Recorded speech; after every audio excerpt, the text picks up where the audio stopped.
So the Democrats weigh changing the filibuster. So this past week and a half, the Democrats have been schmoving and shaking.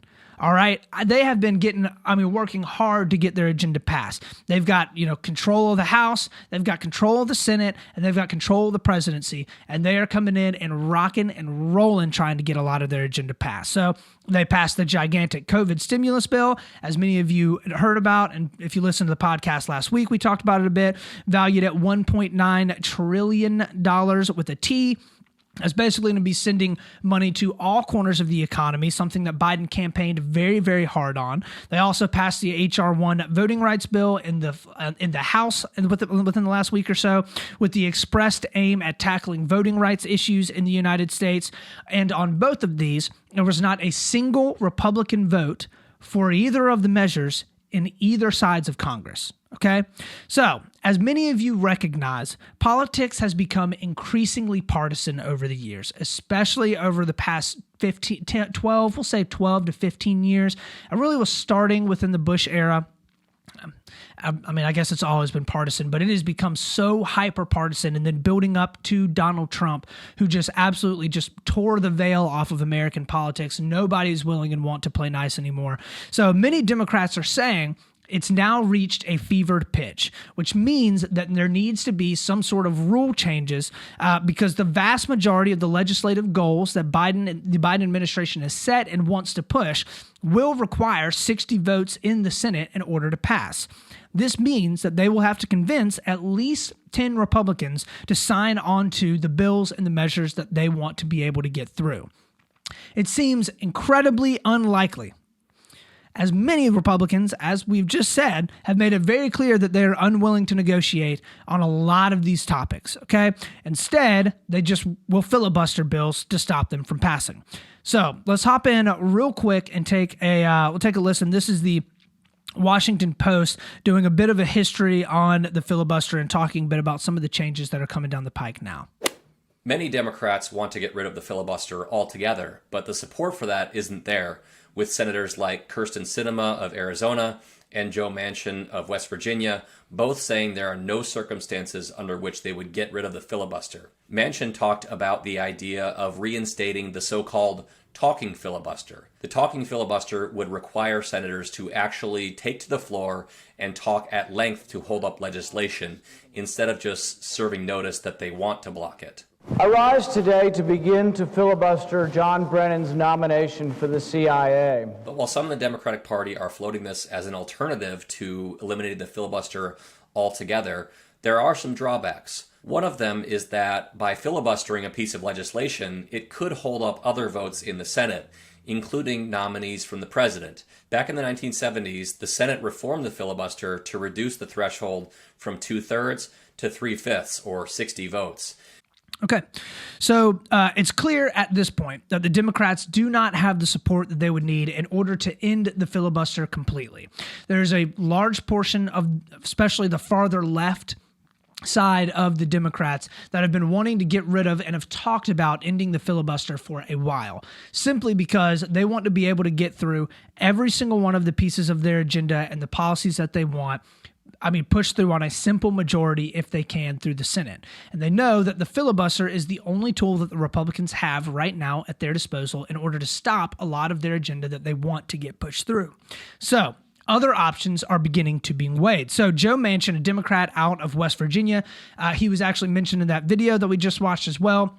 Joe Manchin is an incredibly moderate Democrat. He's honestly sits pretty much right in the center of the aisle and has been very vocal in the fact that he said that he would not consider getting rid of the filibuster completely because he, like many Republicans as well, are saying the Democrats aren't always going to be in the majority. And the last thing that you need and want is the majority coming through and just ramming every single policy through that they want to get through because it makes for pretty bad policy making. So he did say, however, that he would be open to changing the filibuster, basically making it more, quote, painful to use. So the idea behind Joe Manchin is, or what he's proposing is basically, listen, I don't think that we should get rid of the filibuster completely because it's a helpful tool for the House or for the Senate minority party to have. However, it shouldn't be something that they have the opportunity to use every single time that it comes around, a bill comes around that they want to block, that the Democrats have proposed. Or if they do decide they want to use it on every single thing, it's going to make it incredibly difficult for them to get any type of policy pushed through or for them to actually have any negotiations on anything because they're the ones doing all of the filibuster. So in order to actually change the rules of the filibuster, the Democrats would only need 50 votes plus the one from Kamala Harris. So Joe Manchin literally stands in the way of the Democrats doing this.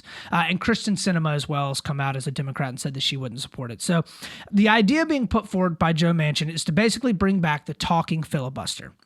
In the 1970s, the current filibuster rules were put in place that kind of outline and require only 60 votes, so 3/5 of the Senate, in order for a bill to be passed.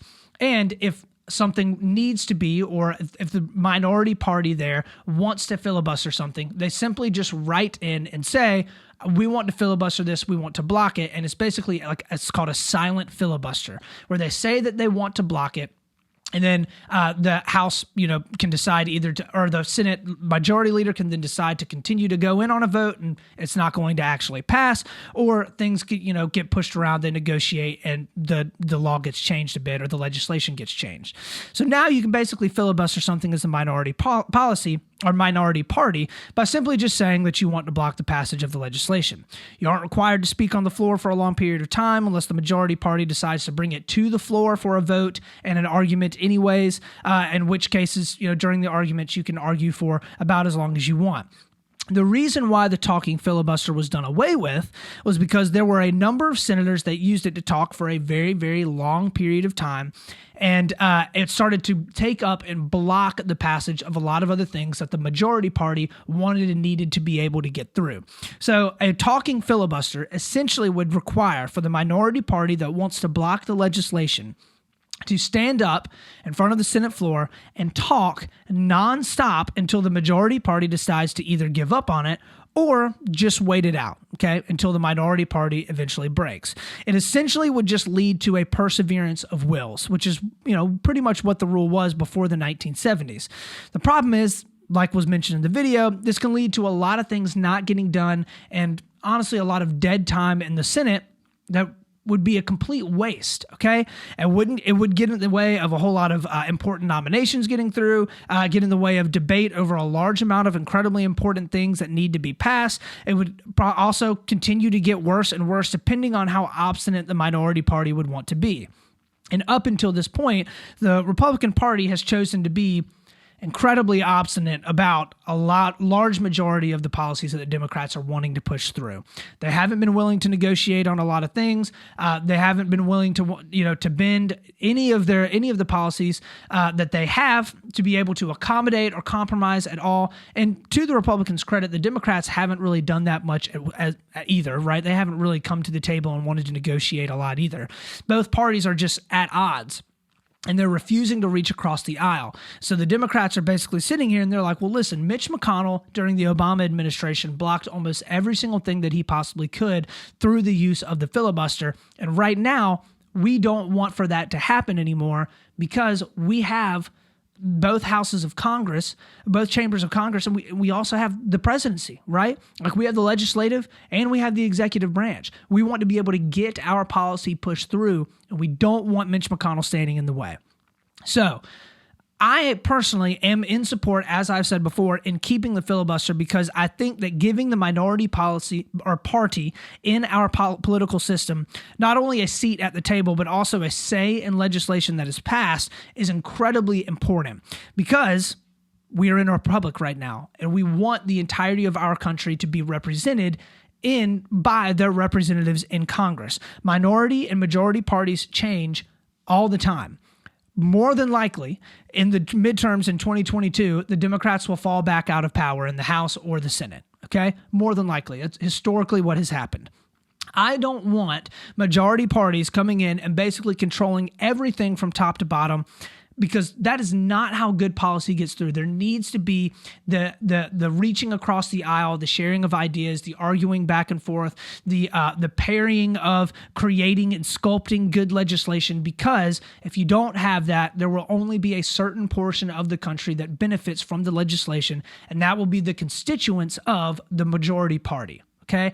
I don't think that is a beneficial way to run a government. I just don't. And I don't think that that's what our government was founded on. The purpose of the Senate is for every single state to have equal representation within Congress, okay?